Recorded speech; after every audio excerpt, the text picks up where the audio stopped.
The war room aboard the Korthon flagship Eternal Dominion hummed with the quiet efficiency of a machine designed for conquest. Admiral Krex stood before the massive tactical display, his forearms crossed in satisfaction as he surveyed the latest addition to their expanding empire. 47 worlds had fallen before the Korthon war machine, each one catalogued, stripped of resources, and integrated into their vast dominion. But this next target, this would be laughably simple. "Gentlemen," Krex announced to his assembled war council, his voice carrying the weight of absolute authority, "I present Sector 7G." The holographic display shimmered to life, revealing a modest solar system dominated by a single yellow star, abundant water, mineral-rich planets, and most importantly, he paused for dramatic effect. A single inhabited world with a primitive species that poses absolutely no threat. The blue-green marble of Earth rotated slowly in the display, its swirling clouds and vast oceans painting a picture of serene beauty. Data streams cascaded down the sides of the projection like digital waterfalls, each line of text another nail in humanity's coffin. Population, 8.2 billion. Technology level, early space age. Military capability, laughable General Thane, whose chitinous hide bore the scars of 100 conquered worlds, leaned forward with interest. His compound eyes reflected the glow of the display as he absorbed the intelligence data. "What manner of beings inhabit this world, Admiral?" Krix's mandibles clicked in what passed for Korthan laughter. "Bipedal mammals calling themselves humans. Their biological specifications are... pathetic."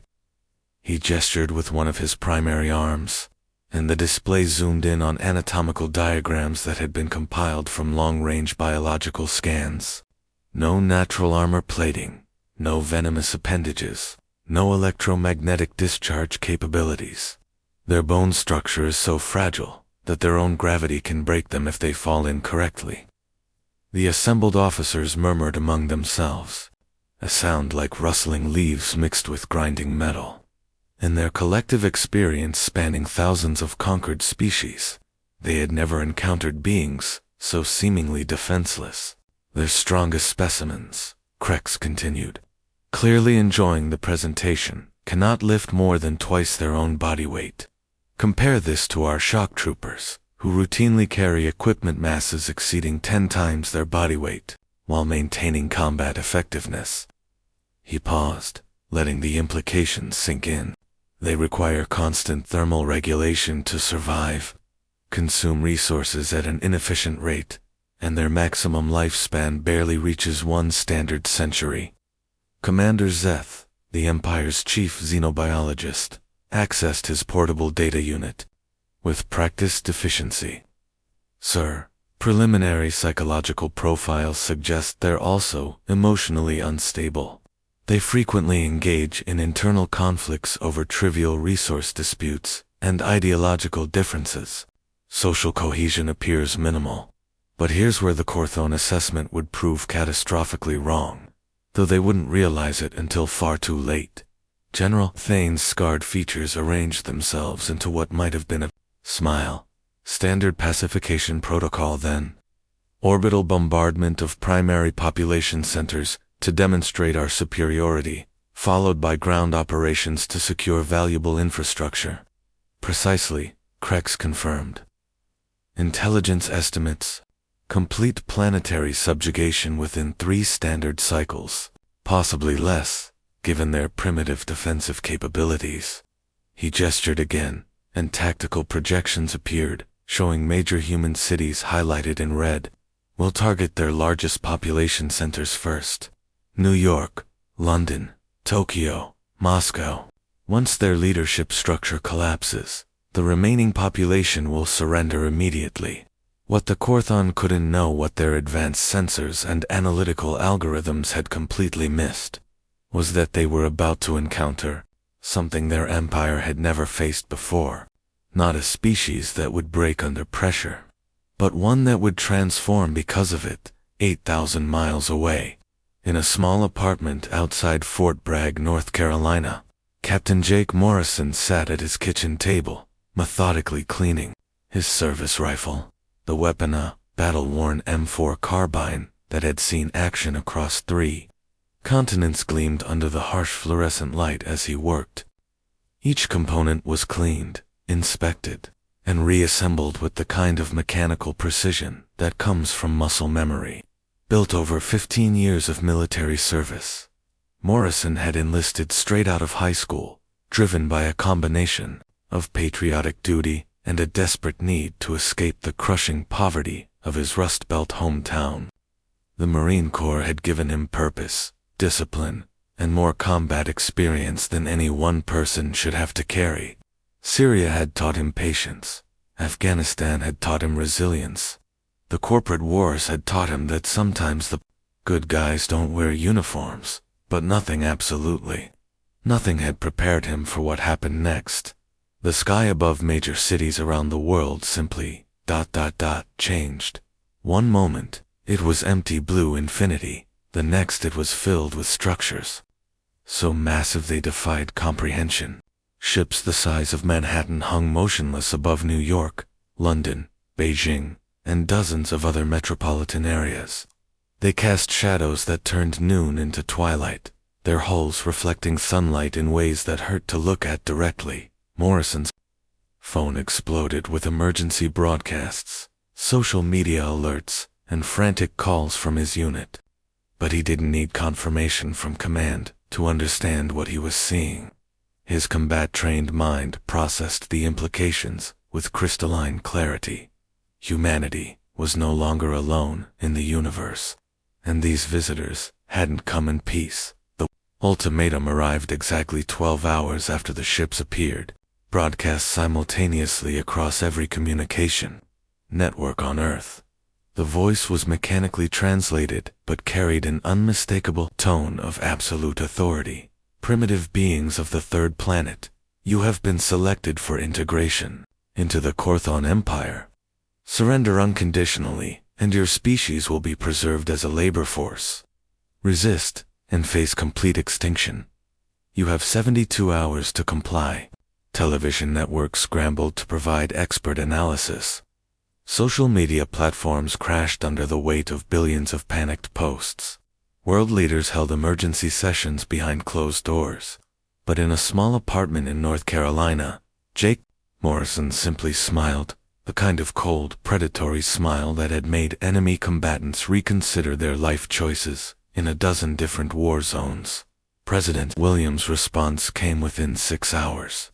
Broadcast from the emergency bunker beneath the White House. The aging politician, who had won election on a platform of peaceful diplomacy, looked directly into the camera with steel in his eyes. To whoever you are, wherever you come from, I have a message from the people of Earth. Tell them to go to hell. Morrison nodded approvingly as he loaded fresh magazines with methodical precision.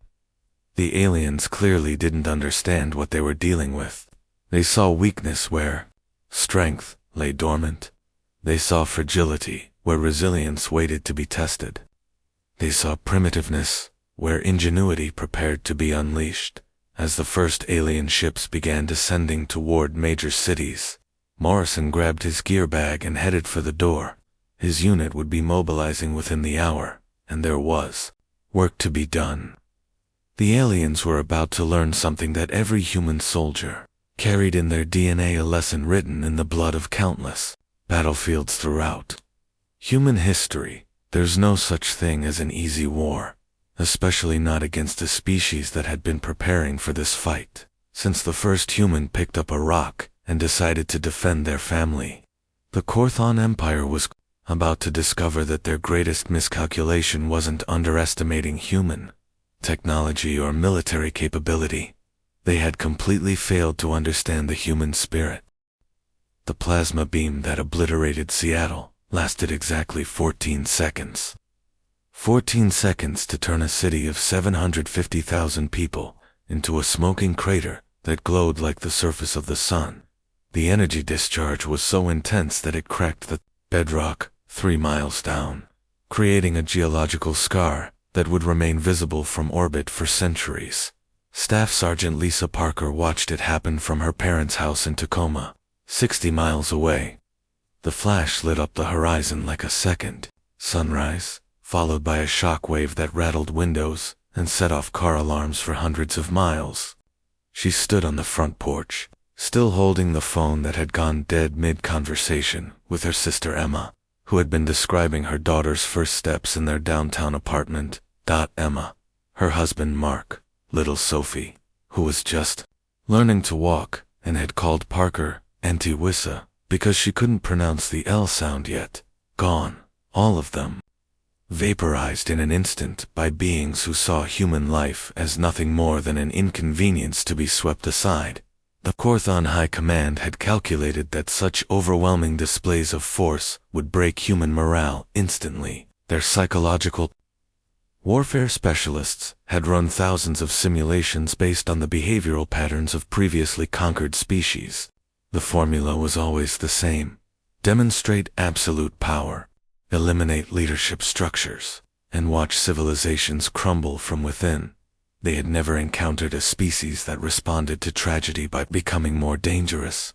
Portland's destruction came 6 hours later, as promised. The Korthon wanted to establish a pattern, to let fear spread across human communication networks. They monitored social media feeds, news broadcasts, and government communications, waiting for the inevitable pleas for mercy that had marked the surrender of 47 other worlds. Instead, they intercepted something else entirely: recruitment videos, weapon caches being distributed, civilian populations organizing into resistance cells with a speed and efficiency that defied their psychological models.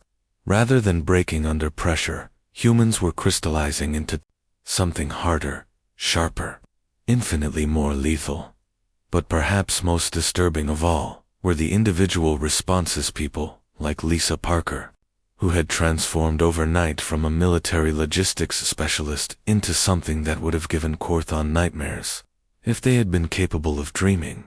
Parker crouched in the rubble that had once been her childhood neighborhood, every muscle coiled with predatory tension. The morning fog hung thick among the broken buildings, creating a gray maze that muffled sound and limited visibility to less than 30 yards. Perfect hunting conditions. The Korthon patrol moved through the debris with mechanical precision, their advanced sensors sweeping for life signs, while their formation maintained textbook spacing. 6 soldiers in powered armor, weapons at the ready, communications equipment crackling with tactical updates. They had been trained to pacify planets, not to fight an enemy that had grown up playing hide-and-seek in these same ruins. Parker had spent the last 3 days turning her old neighborhood into a killing field, using knowledge passed down through generations of her family. Her grandfather had explored these storm drains during the Great Depression, mapping every tunnel and connection point while searching for scrap metal to sell. Her father had used the same routes to avoid bullies during high school. Now she was putting that family legacy to a use none of them could have imagined. The improvised explosive device was almost insultingly simple: household chemicals she'd learned to mix during her Army engineering training, wrapped around a cell phone detonator and buried under debris that looked random but had been carefully positioned. The beauty of fighting on home ground was that everything looked like random destruction to outsiders, while every pile of rubble told a story to those who had lived there. The explosion erupted directly beneath the lead Korthon vehicle, a massive anti-gravity platform that had been confidently advancing through what its crew thought was empty terrain. The blast wave flipped the 3-ton machine end over end, sending alien bodies tumbling through the air, while plasma fire erupted in wild patterns as damaged weapons discharged randomly. But here's what the Korthon tactical manuals had never accounted for: the sound a human makes when they're fighting for the memory of a 3-year-old who will never take another step. Parker was already moving before the echo faded, flowing through drainage tunnels that connected her neighborhood like arteries. In a body, the aliens had no understanding of urban infrastructure, no concept that American cities had been built on foundations of utility networks that predated their empire by millennia. Every sewer line, Every storm drain, every forgotten maintenance tunnel was now part of humanity's secret highway system. She emerged 4 blocks away, climbing out through a storm grate that put her behind the Korthon reinforcement squad that was rushing toward the explosion site. Their thermal imaging was looking forward, their communications focused on the attack point.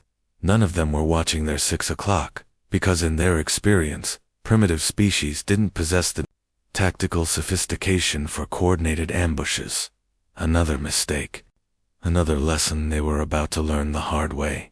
Meanwhile, 800 miles south in Phoenix, Corporal Mike Davis was learning about Korthon psychology through the scope of his Barrett M82 sniper rifle. The .50 caliber weapon had been his constant companion through tours in Iraq and Syria, and he knew its capabilities better than he knew his own heartbeat. Maximum effective range, 2,000 yards. Muzzle velocity, 2,800 feet per second. Stopping power, absolutely devastating against any target unfortunate enough to enter his crosshairs. Davis had been watching the alien patrol for 3 hours from his concealed position atop a partially collapsed office building. They moved with arrogant confidence through the streets below, completely unaware that they were being stalked by someone who had perfected the art of invisible death during years of urban warfare.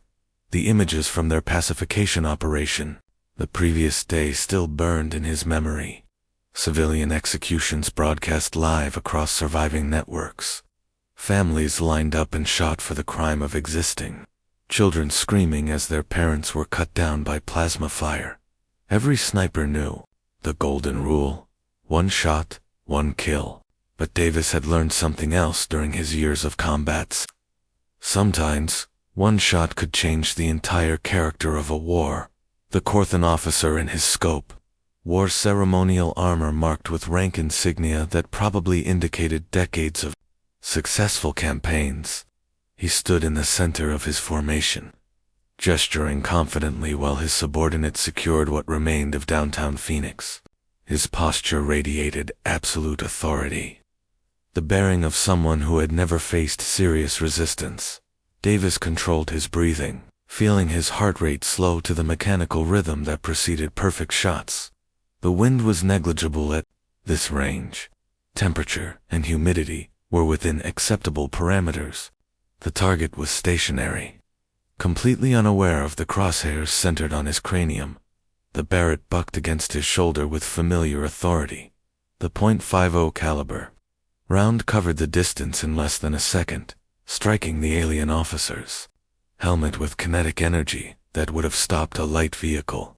Advanced Korthon metallurgy, designed to deflect plasma bolts and energy weapons, proved utterly inadequate against a chunk of lead traveling at hypersonic velocity. The alien's head simply disappeared. One moment he was issuing orders to his squad. The next moment, his subordinates were staring at a headless corpse toppling backward onto the rubble-strewn pavement. But the real psychological impact came in the seconds that followed. The remaining Korthon soldiers dove for cover, their advanced sensors frantically scanning for the source of the attack. Their training had prepared them for energy weapons, guided missiles, even primitive projectile weapons fired at close range. None of them had anticipated being hunted by an invisible enemy who could reach out and touch them from over a mile away.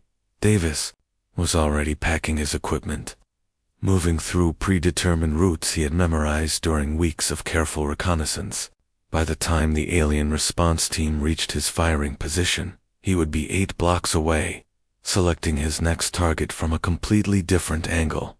Because here's what the Korthon Empire was beginning to understand, though it would take them months to fully grasp the implications. They weren't fighting an army. They were fighting a population that had been accidentally preparing for this exact war since the first human ancestor picked up a rock to defend their family. Every video game had taught tactical thinking. Every action movie had demonstrated combat techniques. Every history book had provided lessons in asymmetric warfare. Every hunting trip had built marksmanship skills. Every urban exploration had mapped the terrain.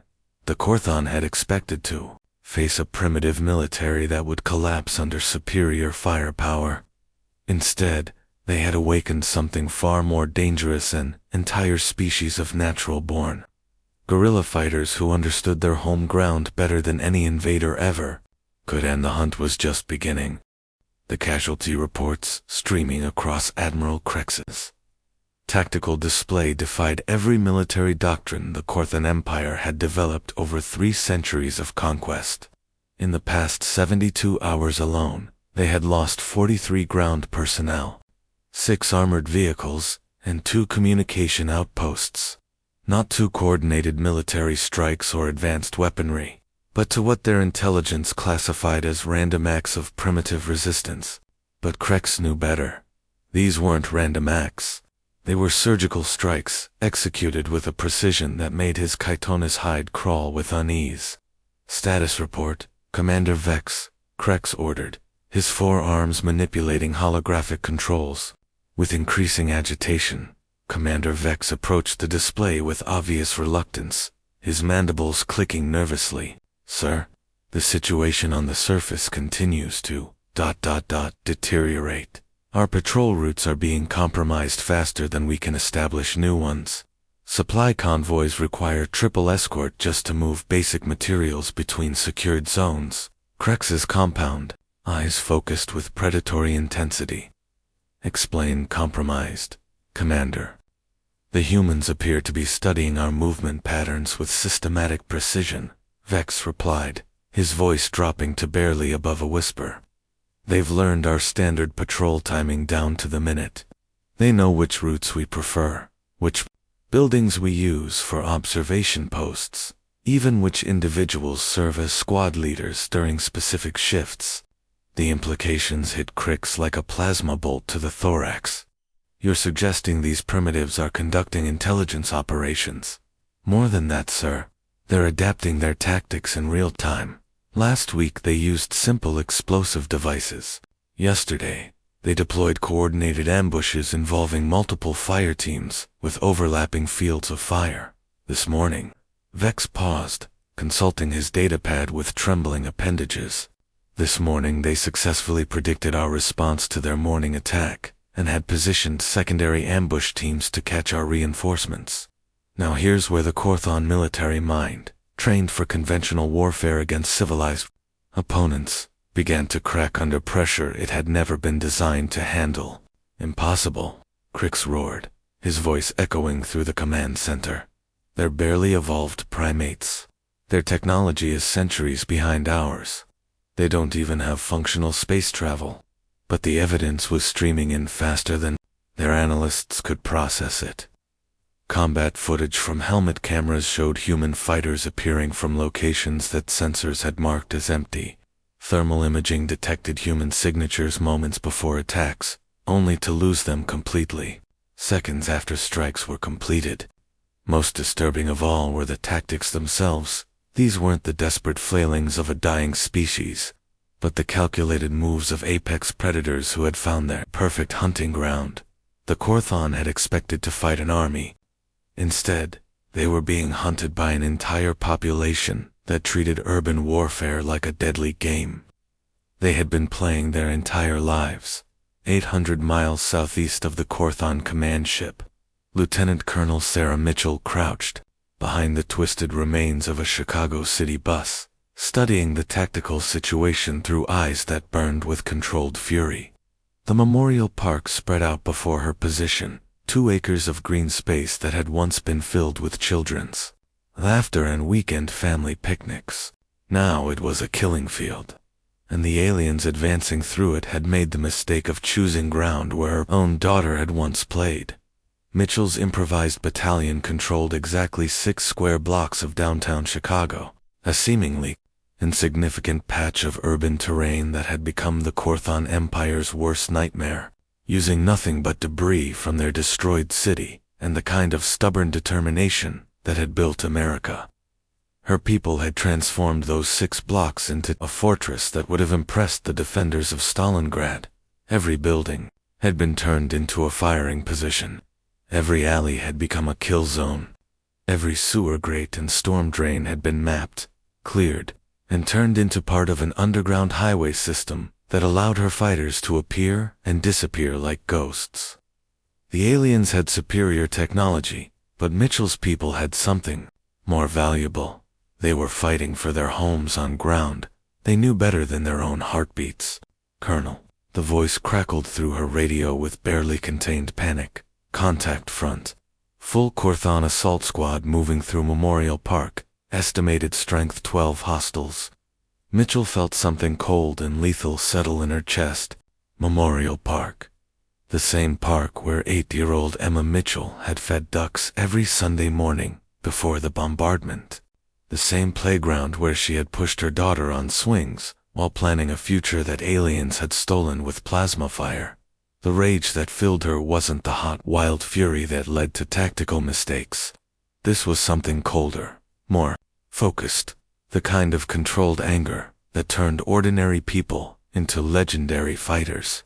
She grabbed her rifle, a weapon she had maintained with religious devotion since the first day of the invasion, and moved toward the sound of gunfire with the fluid efficiency of someone who had found their true calling. "All units, this is Mitchell." She keyed her radio, her voice carrying the authority of someone who had learned to lead through the crucible of urban combat. "We have multiple hostiles advancing through Memorial Park. These bastards want to desecrate the place where our children used to play." She paused, letting that image sink into the minds of every fighter under her command.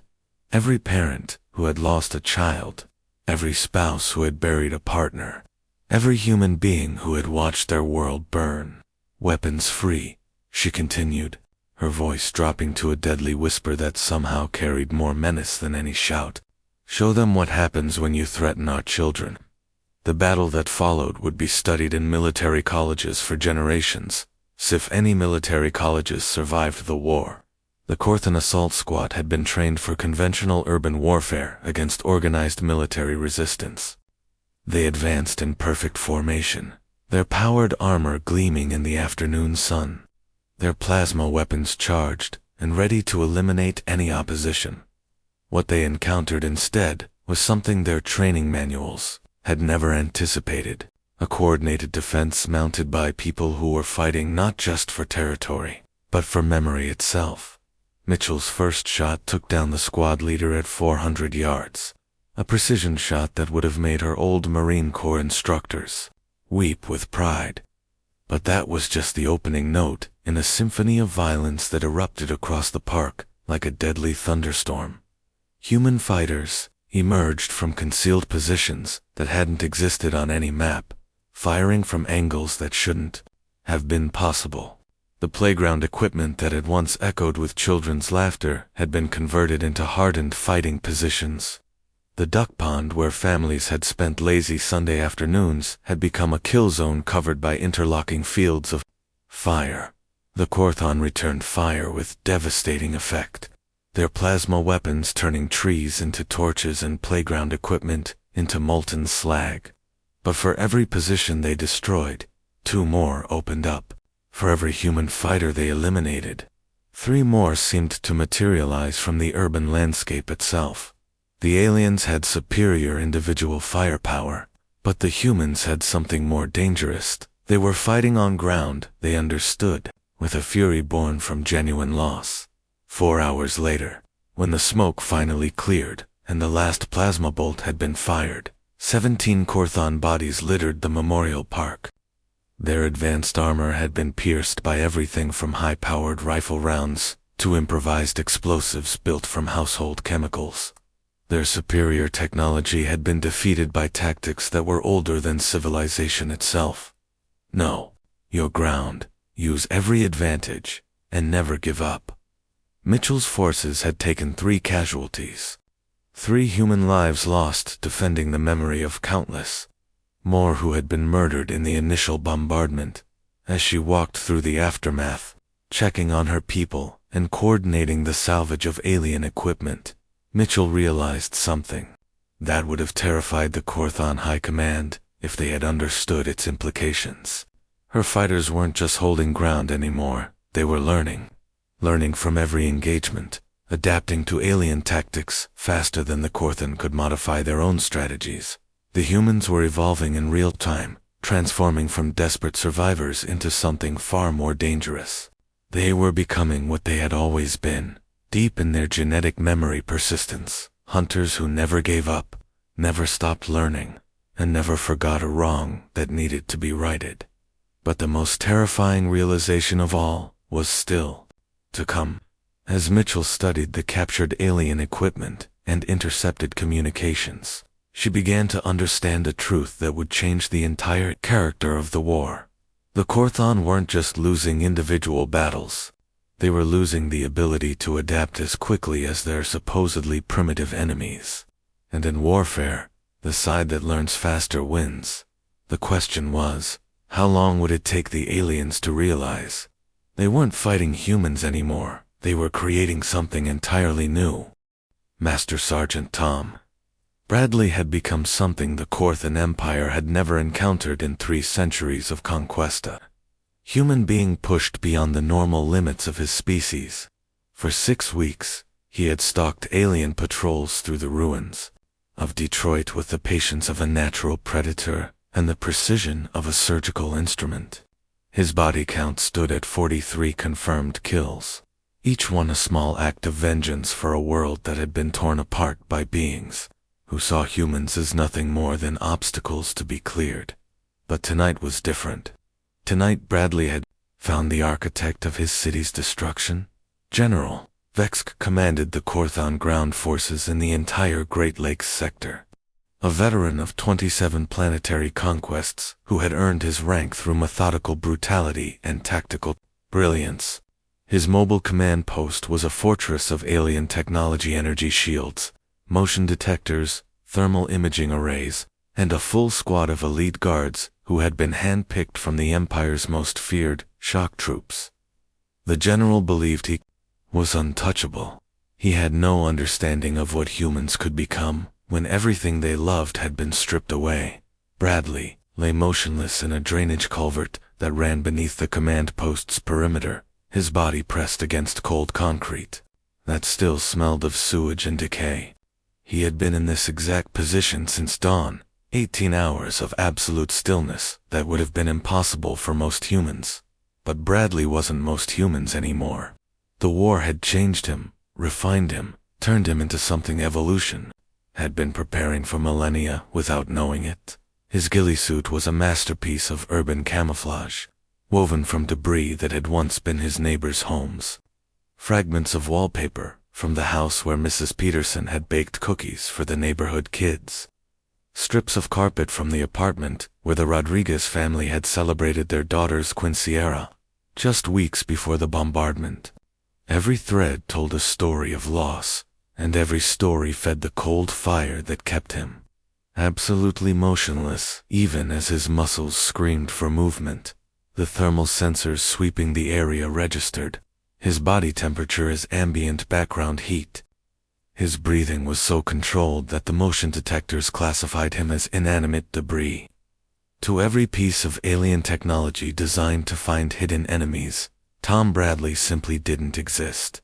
But he was watching, always watching, learning the patterns that would allow him to exact the kind of justice that couldn't be delivered through official channels. General Vex emerged from his command post at exactly 1847 hours. Just as he had every evening for the past week. The alien's confidence was absolute. He strutted through his perimeter like a conqueror surveying his domain, surrounded by bodyguards whose armor could deflect plasma bolts, and whose reflexes had been enhanced through genetic modification. They had never faced an enemy who had learned patience from hunting white-tailed deer in Michigan forests, marksmanship from 3 tours in Afghanistan, and tactical planning from studying every military conflict in human history. Bradley's rifle was a thing of beauty, a custom-built weapon that represented the finest aspects of human engineering. Every component had been hand-selected and precision-machined. The scope had been calibrated to surgical accuracy. The barrel had been free-floated to eliminate harmonic distortion. The trigger had been adjusted to break cleanly at exactly 2 pounds of pressure. But the most important modification was personal. Engraved on the stock, in letters so small they could barely be seen, were the names of everyone Bradley had lost. His wife Sarah, his son Michael, his daughter Emma, his parents, his sister, his best friend from high school, his old squad leader from his first deployment. 47 names. 47 reasons why General Vex was going to die tonight. The first shot was pure tactical necessity. Bradley's crosshairs settled on the communications array that connected the command post to the orbital fleet. The .338 Lapua Magnum round traveled at 3,000 feet per second, striking the alien technology with enough kinetic energy to turn sophisticated electronics into expensive scrap metal. The explosion lit up the night sky, and in that moment of confusion and blazing light, Bradley's crosshairs shifted to his primary target.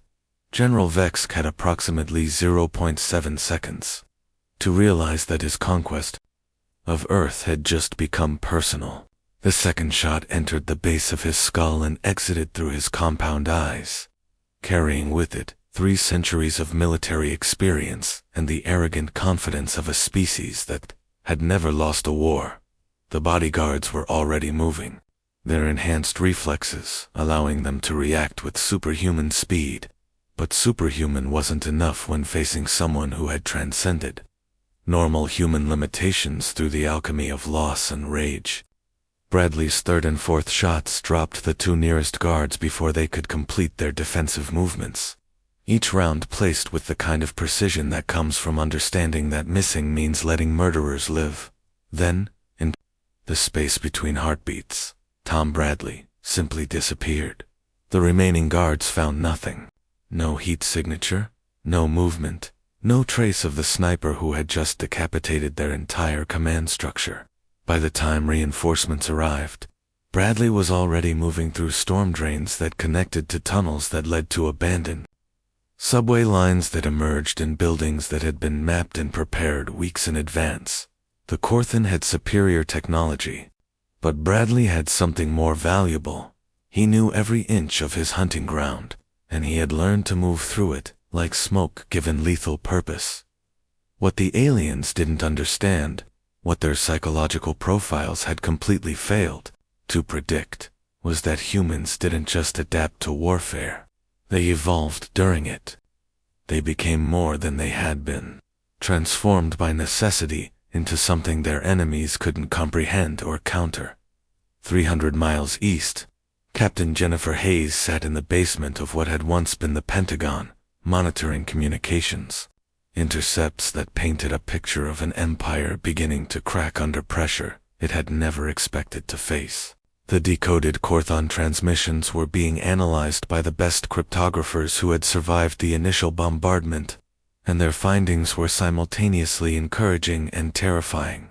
Priority transmission from Corthon High Command, her communications specialist announced, his voice tight with excitement. This one's different, Captain.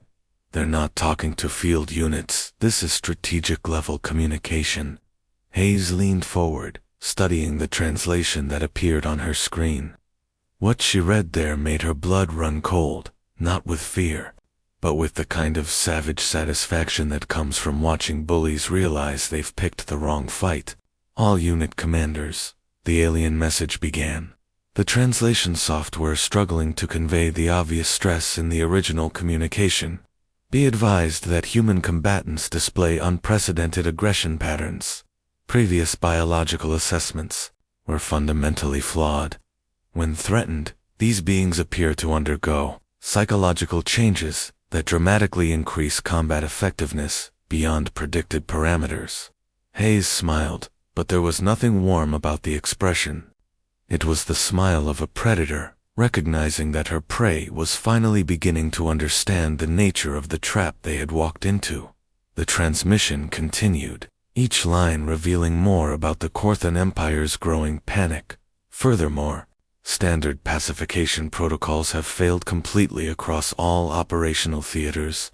Human resistance is not decreasing as modeled, it is intensifying with each engagement. Recommend immediate tactical reassessment of entire species classification. But it was the final paragraph that made Hayes's pulse quicken with something that felt dangerously close to joy. These ... humans do not respond to intimidation as predicted by established xenobiological models. Counter to all previous experience with primitive species, they become more dangerous when cornered. Individual human combatants are displaying learning curves that exceed our adaptive capabilities. Request immediate strategic consultation regarding continued viability of conquest operations. The transmission ended with something that should have been for the first time in their empire's history. The Korthon sounded genuinely afraid. Hayes leaned back in her chair, processing the implications. The aliens were beginning to understand that they hadn't invaded a primitive world filled with helpless victims. They had awakened something that had been dormant in the human genome for millennia. The genetic memory of persistence hunters who never gave up, never stopped learning, and never forgot an injury that demanded justice. But perhaps most importantly, the Korthon were starting to realize that every human they killed, every city they destroyed, every family they murdered, wasn't breaking human resistance. It was creating more predators like Tom Bradley. The question that would determine the fate of both species was simple. How many more humans would the aliens turn into apex predators before they realized that some prey fights back? And, when that realization finally came, would it be too late to save themselves from what they had created? The morning sun cast long shadows across the shattered dome of the Capitol building as Colonel Jack Roberts surveyed what remained of Washington, D.C. 8 months had passed since first contact. 8 months since the Korthon Empire had made the catastrophic mistake of believing that humans would roll over and die quietly. Now Admiral Krex was making his final desperate gambit, throwing everything he had left at the city that had become the symbol of human resistance. Roberts stood atop the rubble that had once been the seat of American democracy, his weathered hands gripping binoculars that showed him death descending from the sky.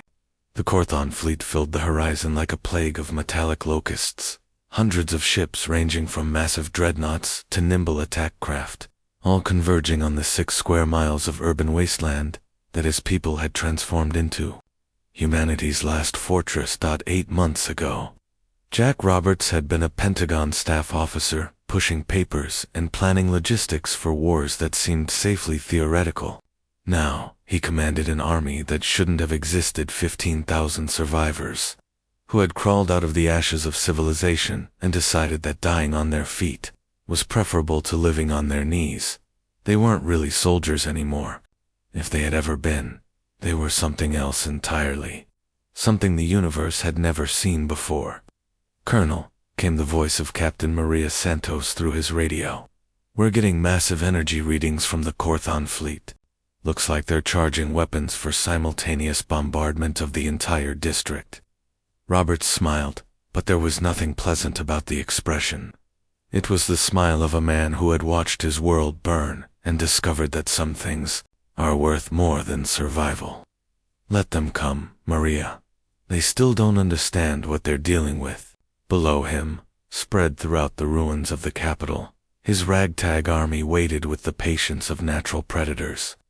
These weren't the terrified civilians who had hidden in their homes during the first bombardment. Those people had died months ago, either literally or spiritually. What remained were the ones who had looked into the abyss of extinction and decided to stare back. They had turned every street into a kill zone, using nothing but debris and determination.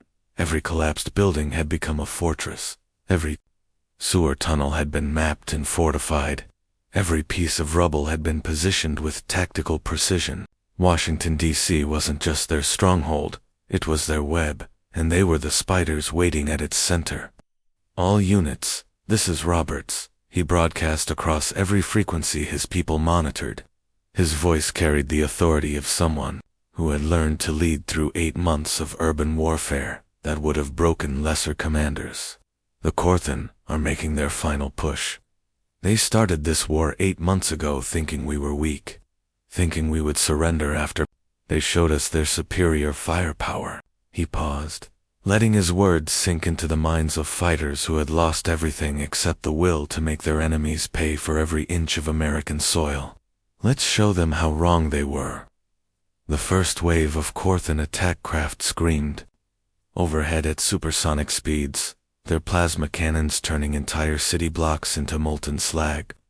The aliens expected to see humans scattering like insects, running for cover that didn't exist.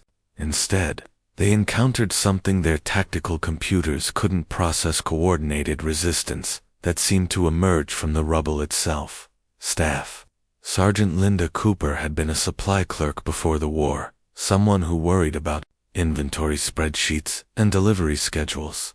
Now, she crouched behind the twisted remains of a metro bus, directing a flanking maneuver that would have impressed Napoleon himself. Her squad, a mixture of former soldiers, police officers, and civilians who had learned warfare through necessity, moved through the urban landscape with fluid precision. "Jackson, take your team through the storm drains and come up behind their landing zone," she ordered, her voice steady despite the plasma fire that was turning the air around her into superheated death. "Martinez, I need suppressing fire on that heavy weapons team. Williams, you and Chen, get those explosives in position." These weren't the desperate tactics of untrained refugees anymore. 8 months of constant combat had forged Cooper's people into something the Korthon military manuals had no classification for: urban warfare specialists who understood their terrain better than any invader ever could. The aliens had superior technology, but the humans had something more valuable. They had learned to fight like their ancestors had hunted, with patience, coordination, and the absolute certainty that failure meant extinction for everyone they had ever loved. The battle raged for 3 days and 3 nights, turning the ruins of Washington into a hellscape that would be studied by military historians for generations.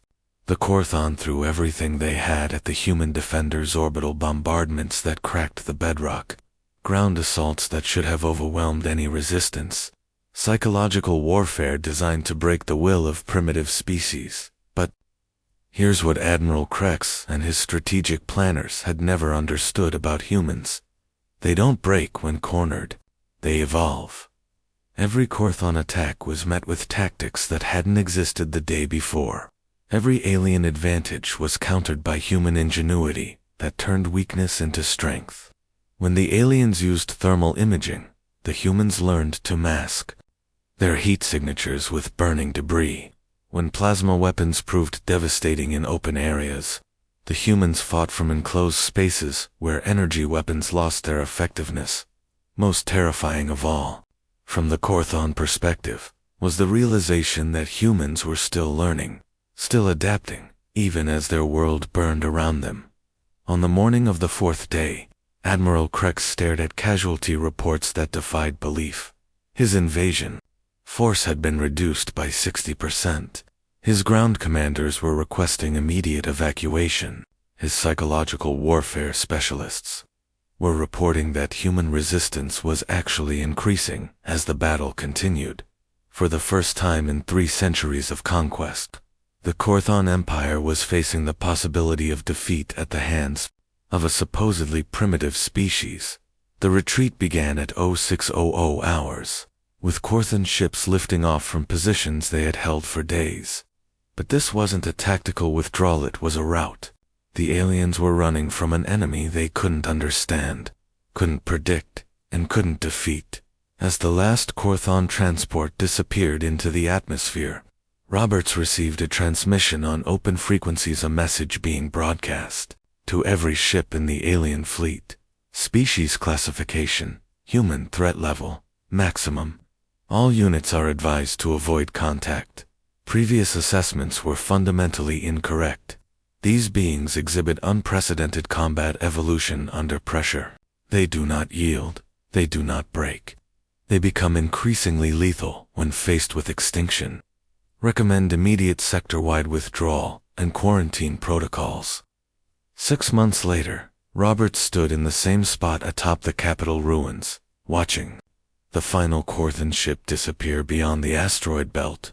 Earth was broken, scarred by plasma fire and orbital bombardment, but it was alive. More importantly, it was free. The cost had been staggering. Billions dead, cities reduced to rubble, an entire civilization forced to rebuild from the ashes. But humanity had gained something that couldn't be measured in casualty reports or economic statistics. They had earned the respect of the galaxy through violence, commanded fear through determination, and achieved peace through war. The Korthon Empire would spread the word across known space. There was a species in the Outer Rim that grew stronger under pressure, more dangerous when threatened, and absolutely refused to submit to conquest. A species that turned ordinary people into apex predators when everything they loved was threatened. The aliens had come to Earth, expecting to find another primitive world filled with helpless victims. Instead, they had awakened something that had been dormant in human DNA for millennia, the genetic memory of persistence hunters who never gave up, never stopped learning, and never forgot an enemy who needed to be eliminated. The Korthon had sought an easy conquest and found an impossible enemy. They had learned, too late, that there are some species in the universe that don't surrender when faced with extinction. They fight, they adapt, they evolve, and when the smoke clears and the battle is won, they remember exactly who started the war. The galaxy now knew that humans existed, and that knowledge would spread like wildfire through the cosmic community. Some species would seek humanity as allies. Others would mark human space as a no-go zone, to be avoided at all costs. But everyone would remember the lesson. The Korthon Empire had learned through blood and terror, underestimate a species that treats war like evolution in fast forward, the end.